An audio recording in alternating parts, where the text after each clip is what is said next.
Pronation therapy, or prone positioning, is a short-term therapeutic modality used to improve oxygenation in patients with acute respiratory distress syndrome, ARDS. It involves turning the patients into the abdomen in the face down.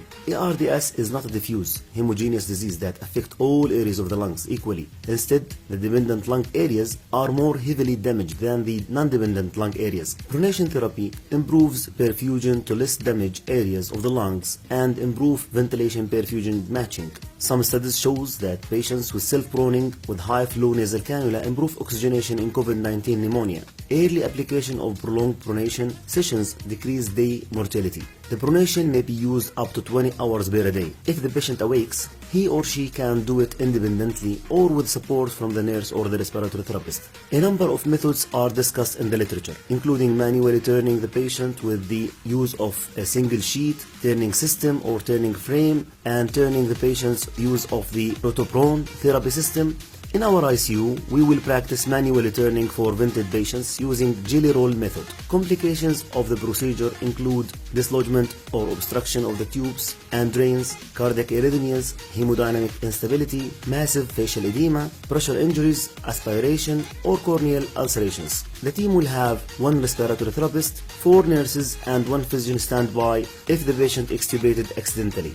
The supplies which we will need: 2 flat sheets, 3 gel pads or pillows. The team has to have plan assigning the rules, anticipate the complications which might happen like dislodgements or like cardiac arrhythmias, assess the patient's hemodynamic status to determine he or she is able to tolerate positioning change, administer sedatives, analgesics as prescribed, perform eye care, including lubricating the eyes and horizontal tapping of the closed eyelids. Ensure that the patient's tongue was inside his or her mouth. If the tongue was swollen or protruding, insert a bite block or oropharyngeal airway. If available, apply protective barriers, hydrocolloid or foam dressings to the face and all bony prominence like shoulders, chest, iliac crest, elbows, tibial areas as needed. Reposition all lines, tubes, drains that were located above the patient's waist up toward the head of the bed.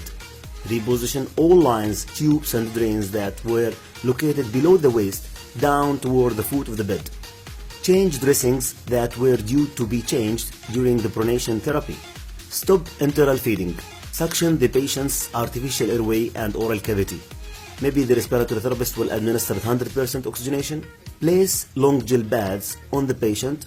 Use pillow if gel pad were not available. Place the pillow across the patient's chest above the level of the axilla. Remove the ECG electrodes from the patient's chest.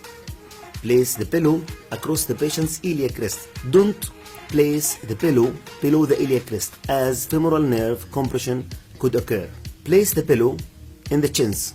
Prepare the patient to turn.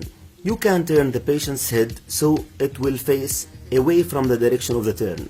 Loop the ventilator tube above the patient's head. Place the patient's arms along sides of the body with the fingers positioning toward the feet beneath the patient's buttocks. Cover the patients with a sheet. Fold down the top of the sheet to expose the patient's head. Along both sides of the patient, grab the top and the bottom sheets together and tightly roll them up to the sides of the patient, sandwiching the patient firmly between the sheets. Slide the patient to the side of the bed opposite to the ventilator. On a 3 count, roll the patients over into the prone position, tightly holding the rolled up sheet on each side of the patient. You can do this one on 2 steps, like lateral then prone. Then unfold the flat sheet that was under the patient's head. Pull and centers the patients in the bed. Correctly positions all the tubes, drains, lines. Attach the ECG electrodes in the patient's back. Rotate the patient's arms parallel to the body and then place them in a position of comfort. Place pillows under the patient's chins to raise the patient's ankle off the bed and maintain the patient's feet in dorsiflex position. Align patient's face on foam pillow to ensure that there is no pressure on the eyes.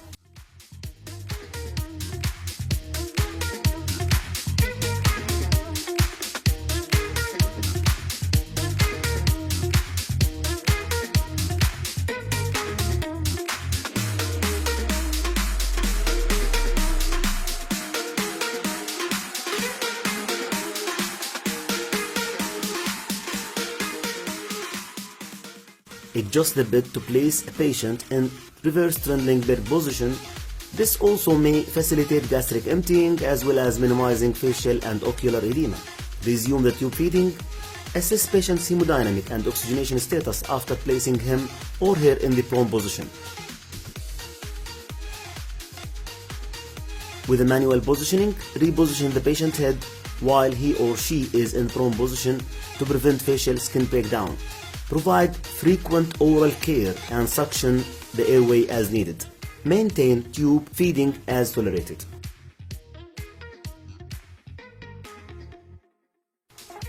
Now turning the patient from the prone position to supine position using the manual technique. We need to prepare the patient to the turn, loop the ventilator tube above the patient's head, place patient's arm along sides of the body with the fingers positioning toward the feet.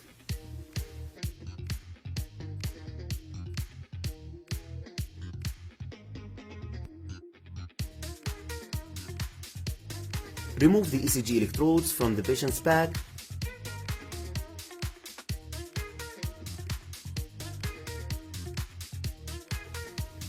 Along both sides of the patients, grab the top and the bottom sheet together and tightly roll them up to the side of the patient, sandwiching the patients firmly between the sheets.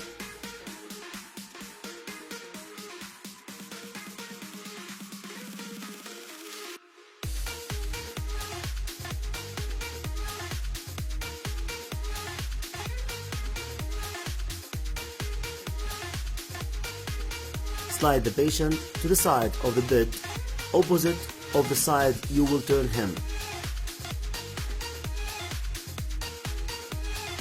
On a 3 count, roll the patients over into the supine position, tightly holding the roll up sheets on each side of the patient.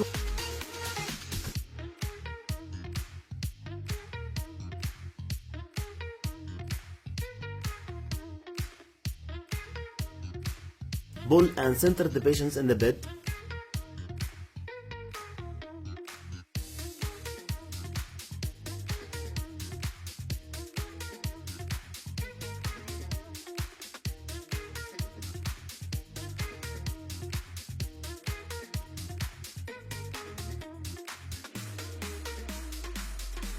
Correctly position all the tube drains and the lines and the ECG electrodes on the patient's chest. Place patient's arm in position of comfort.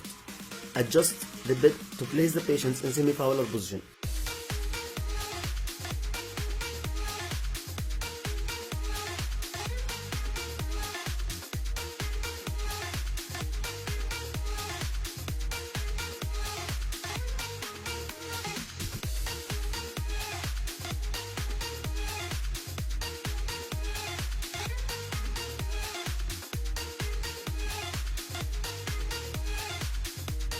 And you can resume the feeding.